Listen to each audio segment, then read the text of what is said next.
Glória a Deus. Romanos capítulo 1, versículo 17. Quem encontrou diz amém. Amém. Porque no Evangelho é revelada a justiça de Deus. Uma justiça que do princípio ao fim é pela fé. Como está escrito, o justo viverá pela fé. Deus querido, a única coisa, ó Pai, que nós precisamos neste momento é da Tua voz, é que o Senhor fale conosco. Se a Tua unção, Senhor, estiver aqui nesse lugar, nada mais é necessário, ó Deus, pois a Tua palavra é viva e eficaz. Nós te agradecemos, ó Deus, em nome de Jesus. Amém. Os irmãos podem sentar. Glória a Deus. Nós ouvimos na última quarta-feira uma mensagem excelente pelo pastor Josinaldo. Ele falou sobre os fundamentos da reforma e falou também um pouco sobre as 95 teses que inauguraram essa reforma. E nós usamos o mesmo texto, mas vamos nessa mensagem falar um pouco sobre algo que aconteceu antes da reforma. Amém? Amém. Vamos falar um pouco sobre a pré-reforma. Vamos falar rapidamente sobre a reforma, que já foi um tema muito explanado pelo pastor Josinaldo na quarta-feira passada, então vamos ser muito breves sobre as colunas da reforma e vamos finalizar com a exposição rápida desse texto, de alguns elementos que tocaram o coração de Lutero quando ele leu essa palavra. Amém? Amém. Glória a Deus. Quando nós lemos essa passagem de Romanos, o apóstolo Paulo, logo após dizer que ele não se envergonha do Evangelho, porque o Evangelho é o poder de Deus. E isso já me aquece o coração.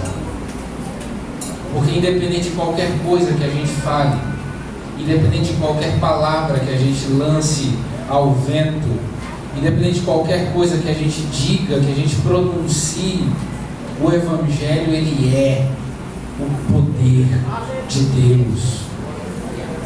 E aí se confirma a essência do Evangelho, a natureza do Evangelho, o poder de Deus revelado, o poder de Deus que transforma a vida das pessoas, o poder de Deus que cura as pessoas, o poder de Deus que liberta as pessoas, o poder que salva as pessoas. Geralmente quando falamos de poder, a gente lembra imediatamente do movimento, mas não é só desse poder que nós estamos falando. Nós estamos falando do poder salvífico e transformador que o Evangelho produz na vida das pessoas. Nós lemos essa mesma passagem em várias versões, várias traduções. A que eu li junto com os irmãos foi a versão NVI, mas a versão corrigida ela é mais curta, ela é mais objetiva e bem interessante. Porque nele se descobre a justiça de Deus de fé em fé, como está escrito, mas o justo viverá pela fé. A versão viva tem duas versões interessantes, a versão palavra viva e a versão viva. Elas trazem traduções semelhantes, mas que mostram algo mais, uma interpretação mais profunda desse texto. Na versão palavra viva do Novo Testamento diz o seguinte: pois nas boas notícias é revelado, presta atenção nisso aqui, pois nas boas notícias é revelado como Deus faz pessoas justas aos olhos dele, por meio da justiça que vem dele, e isto é realizado do princípio ao fim pela fé.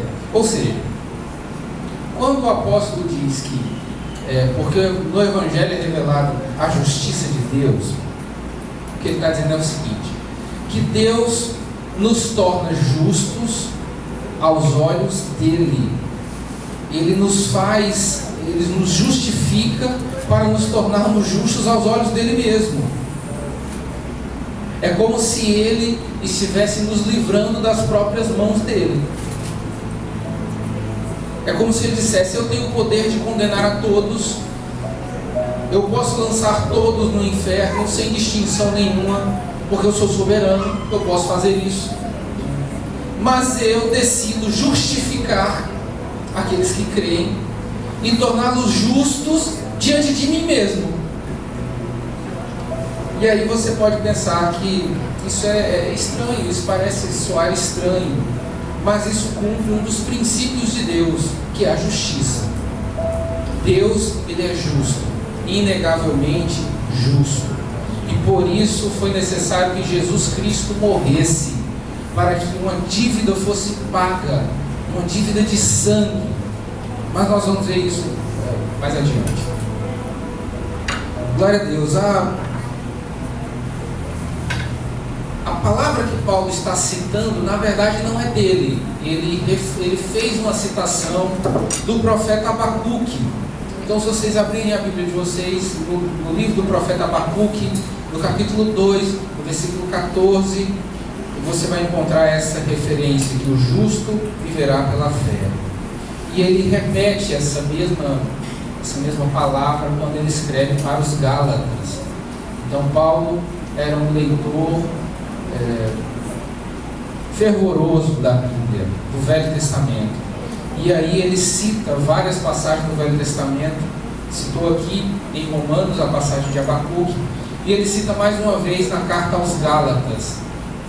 No caso de Romanos, ele está falando da fé, da justificação pela fé, e por isso ele cita essa referência. No caso dos Gálatas, eu acho que ele está fazendo mais uma menção àquilo que o Velho Testamento trazia, porque os Gálatas entraram por essa linha de seguir o que o Velho Testamento dizia. Então ele vai defender a fé da nova aliança, usando a velha aliança, usando os textos do Velho Testamento para confirmar a fé que salva. Amém? Glória a Deus. Quando nós vamos falar sobre reforma protestante, sempre vem à mente a pessoa de Martinho Lutero. Mas nós não podemos esquecer de alguns homens que deram as suas vidas, que viveram um pouco antes dele, quase 100 anos aproximadamente antes de Lutero. Eu vou citar pelo menos 3 nomes de pré-reformadores que fizeram grandes obras antes da reforma, que foram um princípio de reforma, foram o início da reforma, mas eles morreram antes de levar adiante essa reforma. Eles não conseguiram fazer a reforma acontecer de fato como Lutero fez. O primeiro desses homens se chama John Wycliffe. Ele era inglês. Ele foi um homem muito piedoso, muito temente a Deus. Ele era um frade. E esse homem, em um determinado período da vida dele, ele começou a questionar algumas coisas que a Igreja Católica daquele momento da história estava impondo ao povo. Wycliffe, ele também escreveu algumas teses. No caso dele foram apenas 18. Lutero escreveu 95, mas boa parte delas fala basicamente sobre a mesma coisa. Então, Wycliffe, ele foi um homem que traduziu a Bíblia para o inglês. Geralmente naquela época quase tudo era escrito em latim, então nem todo mundo sabia ler latim, só as pessoas mais eruditas e o clero. Então ele se propôs a traduzir a Bíblia da versão Vulgata, da versão na língua latim, para o inglês, para que outras pessoas pudessem ter acesso também à palavra de Deus. Isso foi algo tremendo, isso foi algo maravilhoso, porque as pessoas podiam ter acesso à palavra de Deus que antes não tinham. Elas podiam ler a Bíblia e antes elas não podiam, elas não entendiam o que estava escrito, porque estava escrito em outro idioma. E aí ele dá ao povo inglês a primeira versão da Bíblia na língua inglesa. Dizem que ele não traduziu sozinho, mas a iniciativa de traduzir foi dele. E aí esse homem, ele começou a inspirar a vida de outros homens de Deus, tementes a Deus naquela época. E dois deles foram Jan Hus, que vocês podem ler em algum lugar, John Hus, mas ele na verdade não era inglês, ele era da Boêmia, lá se fala alemão. Então esse homem, ele foi muito inspirado por John Wycliffe, e ele começou a dedicar a vida dele à pregação do Evangelho, e ele começou também a se aprofundar na Bíblia, começou a ler a palavra de Deus profundamente, começou a ser despertado pelo que a Bíblia dizia. E aí, no primeiro caso, Wycliffe, ele tinha amigos influentes, a igreja não conseguiu matá-lo. Mas os dois casos seguintes, eles foram mortos, eles foram queimados vivos numa fogueira. E no caso de John Hus, enquanto ele queimava, ele cantava um hino ao Senhor que dizia: Jesus, filho de Davi, tenha misericórdia de mim. Durante a sua execução, ele louvava a Deus. John Wycliffe morreu de um problema cardíaco, ele teve um derrame e morreu. Mas mesmo depois de morto, a igreja ainda ordenou que os ossos dele fossem retirados do túmulo e que ele fosse queimado em praça pública. Mais de 10 anos depois, ele já morto e enterrado, exumaram o seu corpo, atearam fogo e jogaram as cinzas de John Wycliffe num riacho, para que não houvesse nenhuma memória dele, que ele fosse completamente esquecido. Engraçado que John Hus, ele morreu mais ou menos 100 anos antes da reforma, um pouquinho mais que 100 anos. Dizem que enquanto ele queimava, ou minutos antes dele ser executado, ele disse: vocês estão matando um ganso, mas Deus levantará um cisne que vocês não vão conseguir calar. E aí, 100 anos depois, a reforma protestante estava acontecendo pelas mãos, pela vida de Martinho Lutero, que é o cisne que foi profetizado por John Hus. Eu ouvi essa história por um seminarista contando. Eu gostaria de poder ter lido a biografia completa de John Hus para poder confirmar isso, mas eu não tive acesso a esse texto. E por último, um homem chamado Jerônimo de Praga. Ele era amigo de John Hus, ou de Jan Hus, e ele morreu exatamente igual ao seu amigo um ano depois. O engraçado do Jerônimo de Praga foi que, muito pressionado pela igreja, a igreja católica estava perseguindo, através da Inquisição, todas as pessoas que se levantavam contra a doutrina que a igreja pregava naqueles dias. E ele, muito pressionado, ele foi obrigado a negar aquilo que ele estava dizendo. E aí a história diz que ele sofreu um arrependimento muito doloroso, ele sentiu muita vergonha disso que ele fez. E aí, quando ele reconheceu que ele tinha cometido um erro em negar aquilo que ele tinha dito, ele começou a gritar na praça, desfazendo tudo que ele tinha negado e reafirmando tudo aquilo que ele havia aprendido na palavra de Deus. Assim como Pedro negou Jesus, Jerônimo de Praga também negou. E assim como Pedro se arrependeu, Jerônimo também se arrependeu. E por causa disso ele foi queimado numa fogueira também pela Igreja Católica nos seus dias, perto do ano de 1400, de 1300 e alguma coisa. Esses três homens deram a vida deles por amor do Evangelho, pela palavra de Deus, para viver aquilo que a Bíblia ensina, muito antes de Lutero. Lutero foi um homem que fez coisas semelhantes a esses, e também quase foi morto. Tentaram matar várias vezes Lutero e não conseguiram, porque ele tinha amigos muito importantes, ele tinha muitas amizades influentes na Alemanha e ele conseguiu se proteger disso e levar a reforma adiante. Esses homens que tentaram fazer a reforma 100 anos antes, eles não conseguiram, eles foram mortos, eles deram a vida deles como uma oferta ao Senhor. Quando Lutero inicia a reforma, ele resume toda a reforma em 5 pontos.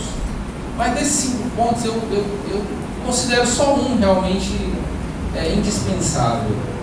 Todos eles são muito importantes. Os 5 solas que Lutero escreveu ou defendeu como colunas da reforma são todas importantes igualmente. Mas um se destaca dos demais. 5, como foi dita pelo pastor Josinaldo na quarta-feira passada, sola fide, que quer dizer só a fé. E aí isso cai muito bem no texto que nós escolhemos aqui para pregar nessa noite. Porque o justo viverá pela fé. Amém? Então, Lutero estava dizendo que apenas a fé era o pré-requisito necessário para a salvação. Que nenhuma indulgência, que nenhum valor, nada poderia ser pago, nada poderia ser acrescentado para que alguém fosse salvo se essa pessoa não tivesse fé. E aí, o maior exemplo disso é o patriarca Abraão, que antes da lei, antes de qualquer doutrina, antes de qualquer dogma, ele simplesmente creu.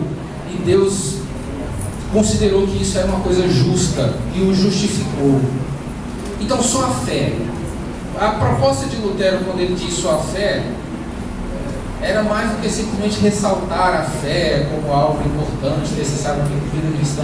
Na verdade, o que ele estava querendo dizer é que ele estava querendo combater a principal doutrina da igreja naquela época, que era a seguinte: o Papa determina quem será salvo ao seu bel prazer e pronto. Às vezes eles davam perdão com data de validade. Você tem 1 ano de perdão, então pode fazer o que você quiser nesse 1 ano daqui para frente, que você vai para o céu do mesmo jeito. E as pessoas compravam relíquias, elas compravam pedaços de espinhos da coroa de Jesus, os ossos do santo tal, a chinela do santo não sei quem. E aí esses objetos, eles acreditavam que poderia salvar a pessoa, que a pessoa poderia ser salva a partir dessa aquisição. E aí eles compravam aquilo e se consideravam salvos, e eles não se importavam com a conduta, com a vida pessoal. Era irrelevante, porque ele tinha um documento que autorizava ele para o céu, dado pela igreja. Hoje a gente vê isso e acha isso ridículo, mas as pessoas naquela época acreditavam nisso. E aí ele diz: sola fide, só a fé. Você não pode comprar a salvação, você não pode negociar a salvação, você não pode acrescentar nada à tua salvação, só a fé. E aí ele diz: sola gratia. O que ele está querendo dizer é só a graça. A tradução disso do latim para o português é só a graça. E a graça é um favor que vem de Deus, que não depende do merecimento ou não de quem recebe. Senão seria mérito e não graça. Coloque uma coisa na sua cabeça: por mais bonzinho que você seja, você não merece ser salvo. Ninguém merece o céu. O salmista Davi diz: não há quem faça o bem. O céu é muito precioso. Só o sangue de Jesus Cristo tem o poder para pagar esse preço. Se você acha algumas coisas na terra valiosas, como ouro, diamantes, rubis, coisas desse tipo, entenda que todas essas coisas acabam, todas essas coisas têm fim. E as coisas do céu são eternas, elas não têm fim. Se você acha muito caro uma joia, imagine aquilo que há no céu. Então só a graça de Deus alcançando o homem pode levá-lo à salvação. E a terceira sola que eu considero a mais importante, é nela que nós vamos nos ater, sola escritura. Nós vamos voltar para a sola escritura, vamos ver os últimos dois solas para voltarmos a esse ponto. O quarto solo é solos Cristos. O que ele está dizendo? Só Cristo salva, só Jesus salva.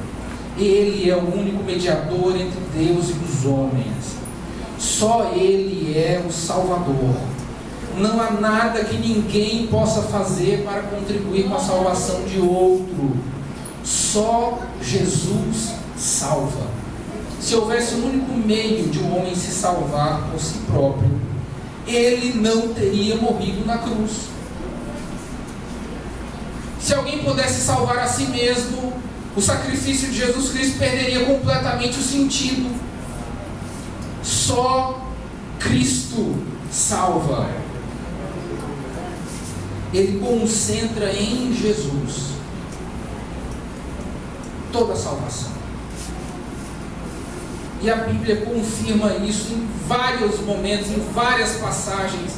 E naquela época, não muito diferente dos dias de hoje, a igreja romana insistia em que havia outros mediadores. Não, como se o céu fosse uma repartição pública. Você fala com o secretário fala com o assistente fala com o gerente fala com o diretor fala com o superintendente fala com o presidente, até chegar do dono. Mas quando ele diz que só Cristo é o mediador entre Deus e os homens, nós entendemos que Cristo é Deus.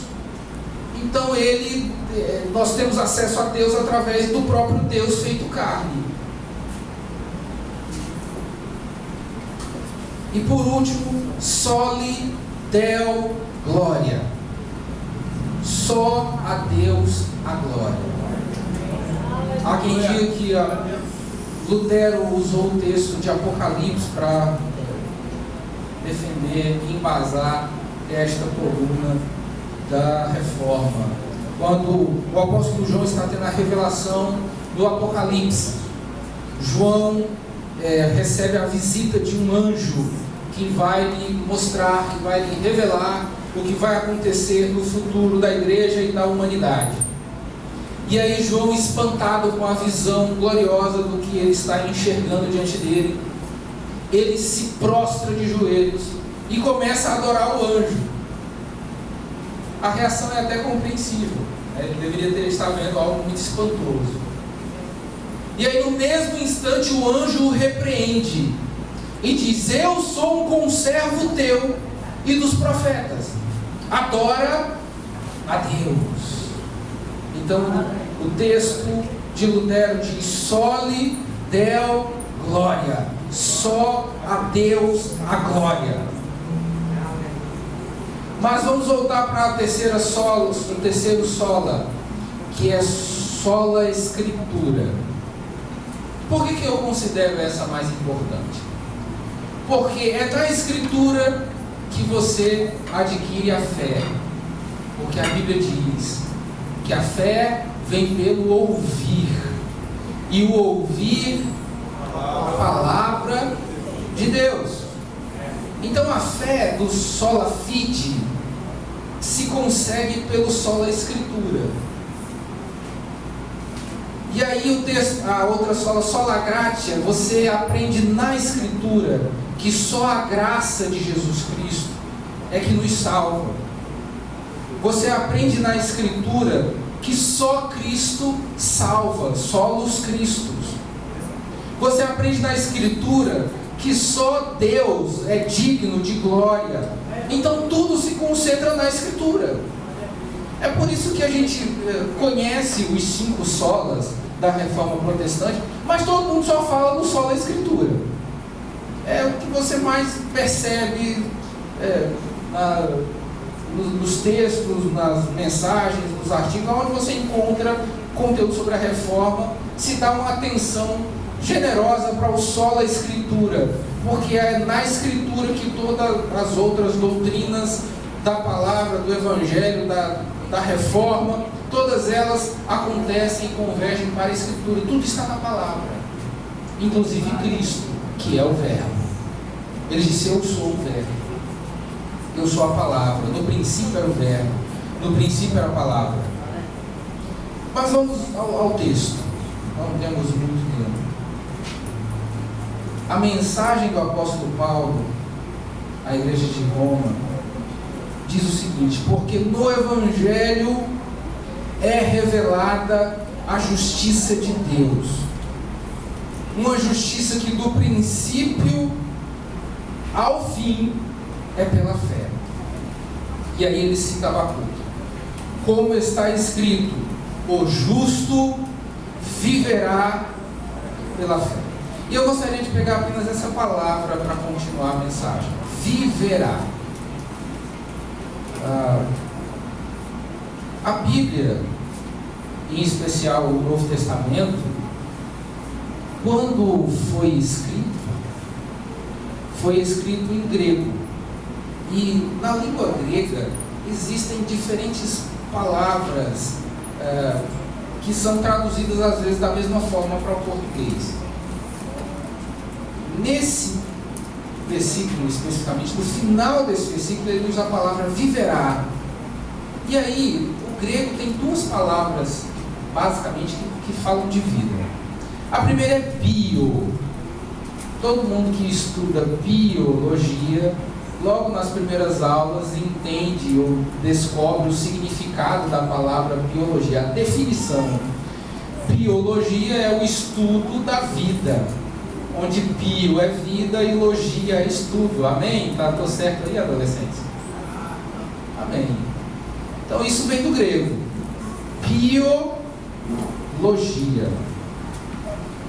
Mas a palavra que o apóstolo Paulo escreveu aqui não é bio e nem uma variação de bio. A palavra que ele escreveu é zao, que é uma variação da palavra zoe, que também é vida, mas outro tipo de vida. Enquanto vida, bio, é orgânico, é matéria, é físico, é carne, é natural, é humano, é carne e osso, é sangue. Isso é bio. Um cachorro tem bio, uma árvore tem bio, uma pessoa tem bio, uma bactéria tem bio, tudo tem bio, tudo é vida, tudo é vivo. Mas nenhum desses, senão o homem, nenhum desses, senão o ser humano, tem zoe. Para ter bio, basta ter célula. Para ter bio, basta ter metabolismo, basta ser algo orgânico. Se você não for uma pedra, você tem bio. Se você não for mineral ou gasoso, você é bio, você é vida, você tem vida em si mesmo. Mas quando o apóstolo Paulo fala de vida nesse versículo, ele não está falando simplesmente de estar vivo, de ser um corpo, de ser orgânico, de ter células se multiplicando. Ele não está falando de ser parecido com um animal ou com uma planta, que também tem vida. Ele está falando de um outro tipo de vida, uma vida maior,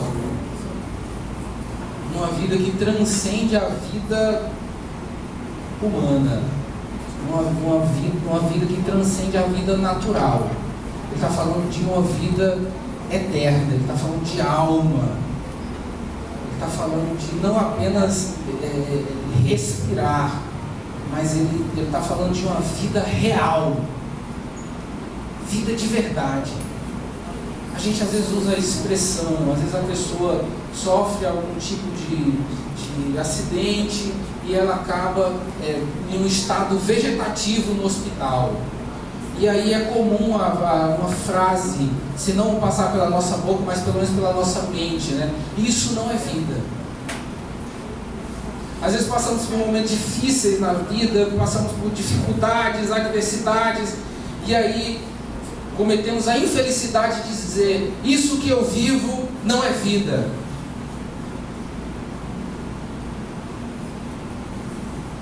Quando o apóstolo usa a palavra zal para falar o verbo, né, viverá, ele está querendo dizer que é uma vida de verdade. Ele está falando que é uma vida ativa e abençoada no reino de Deus. Existe literalmente essa possibilidade de tradução, se você pegar o dicionário grego ou português. Ele usa ser ativo, abençoado, eterno no reino de Deus. Ele escreveu desse jeito, o tradutor. Zal, usado pelo apóstolo Paulo aqui, é um modo de vida. É viver plenamente, é viver de forma completa, é viver de forma abundante, exatamente aquilo que Jesus Cristo disse: eu vim para que vocês tenham vida e tenham vida em abundância. Eu vim para que vocês tenham vida, não isso que vocês consideram como vida, mas uma vida de verdade, uma vida que vai além do túmulo, uma vida que vai além do caixão, uma vida que vai além do momento que você dá o seu último suspiro, uma vida que ultrapassa tudo isso. É esse tipo de vida que eu trago para vocês: vida e vida abundante, vida real, vida verdadeira. Eu aposto que quando Lutero leu essa palavra, quando Lutero, não só essa palavra, dizem que ele teve um frenesi mental quando ele leu Coríntios capítulo 13, a primeira carta do apóstolo Paulo aos Coríntios, onde na Vulgata que ele lia, traduziram amor por caridade. E aí quando ele começa a traduzir a Bíblia do grego para o alemão, ele percebe que aquela palavra é muito além do que caridade, porque ele lê naquele texto o vocábulo ágape, e aí ele diz: isso aqui não é caridade só, isso aqui é amor. E aí ele tem esse mesmo, provavelmente ele tem essa mesma euforia na mente dele quando ele lê esse texto e diz: mas o justo viverá, com toda a amplitude que essa palavra viverá admite no seu texto original aqui. O justo viverá pela fé. Quando ele usa o texto a justiça que do princípio até o fim é pela fé, ele está dizendo que toda a trajetória da sua vida, toda a sua existência, toda a sua vida, ela deve ser por fé, ela deve ser guiada pela fé, ela deve ser conduzida pela fé. O apóstolo, escritor da carta aos Hebreus, dizem que foi Apolo, outros dizem que foi Paulo. No capítulo 11 de Hebreus, ele dá uma descrição do que é fé. Abra sua Bíblia em Hebreus capítulo 11.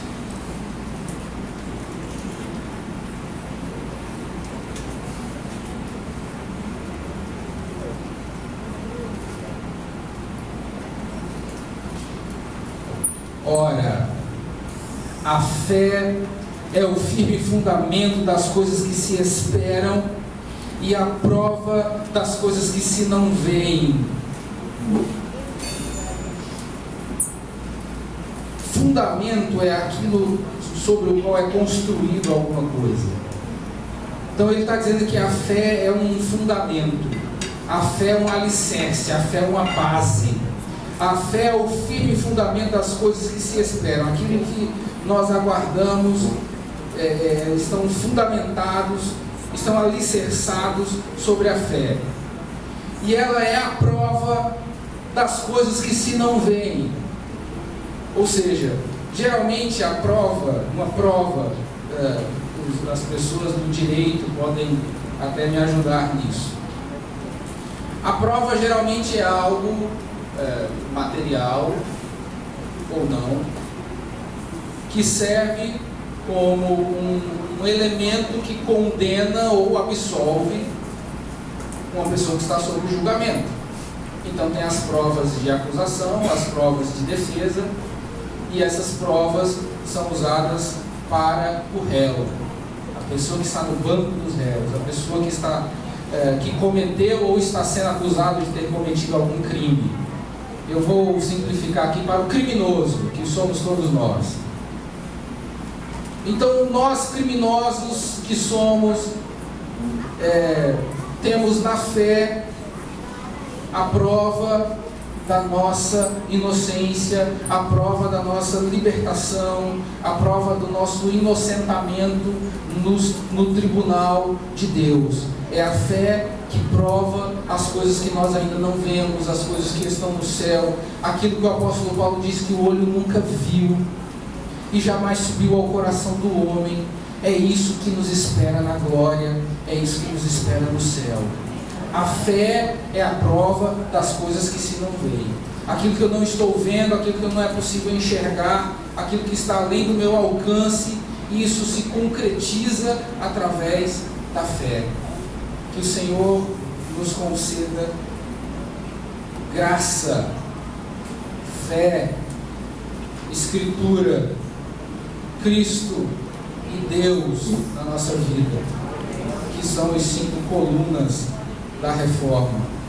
Que nós possamos ter essa vida abundante dentro de nós, essa vida que ultrapassa a vida que você conhece, essa vida que vai além da vida que nós conhecemos, e que Ele nos faça justos do começo ao fim, como disse o apóstolo Paulo, pela fé, firmados na fé, que é o único fundamento que nós temos na esperança em Cristo. Que o Senhor nos abençoe, nos conceda mais da sua graça. Amém? Glória a Deus. Deus, nosso Pai, damos graças, Senhor amado, neste momento, da tua presença. Deus, muito obrigado por tudo. Deus, pela tua palavra, Deus, falou conosco profundamente, nos ensinando, Pai, que possamos guardar os nossos corações. Deus, nos pede paz, nos leva, Pai, tranquilo para os nossos lares. Protege do homem mau, do homem perverso, do homem sanguinário, Deus. Nos dá a noite, Pai, na tua presença. Nós te damos graças em nome de Jesus, que vive e reina para todos sempre. Amém. Estenda a sua mão. O amor de Deus, o nosso Pai amado, a graça salvadora e redentora de Jesus Cristo, seu Filho, a comunhão e as doces consolações do Espírito Santo de Deus sejam conosco, hoje e por toda a eternidade. A igreja do Senhor diz: Amém. Salve, Senhor, Pai, Senhor.